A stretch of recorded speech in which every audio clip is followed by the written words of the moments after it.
There's a lot of you. You know, I was sitting there watching folks and just amazed by how alive all of you are. It is fucking beautiful.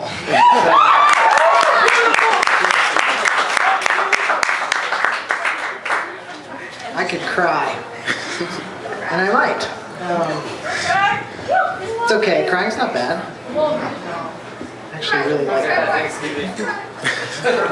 So as Logan mentioned, I'm genderqueer, and what that means is I have a female body. I'm transgender, and I write a lot about that. And Sammy has been at some of my workshops on violence against transgender people. The latest manuscript that I just finished is called The Littlest Death, and it's about violence against trans people. Just last year, 232 transgender people were murdered for being transgender. So that's more than one every other day. And guess what we don't talk about very often? That. So I need to talk about it. It feels important. And these poems address that violence. And, oh, it's okay. Actually, that brings up a good point. These poems address that violence, and I want to be sensitive to the fact that there may be kids here who may not want to or should hear about that. So I don't know. I'll let you decide, but I want to give you the heads up. When I speak of bodies torn from themselves, I'm speaking of bodies with lungs. I'm speaking of women's bodies. I'm speaking of women who were not always women. I'm speaking of women who were born into bodies they did not know themselves in. I'm speaking of bodies made. I'm speaking of bodies with nails, with extensions, and with tongues. When I speak of women who were not always women, I'm speaking of bodies earned.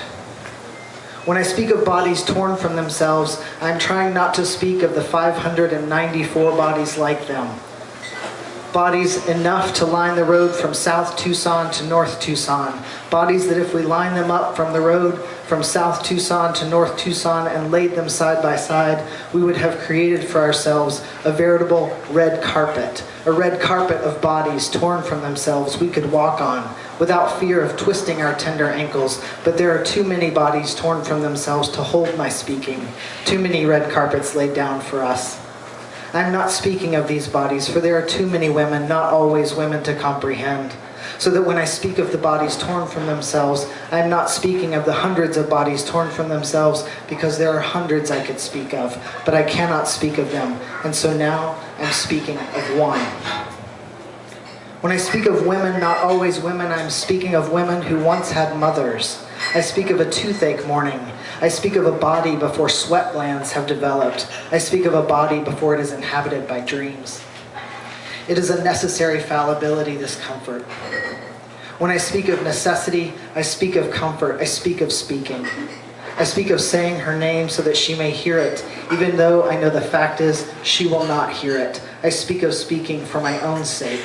I speak of my own comfort. I speak of the body she has been torn away from, and I make her a new body.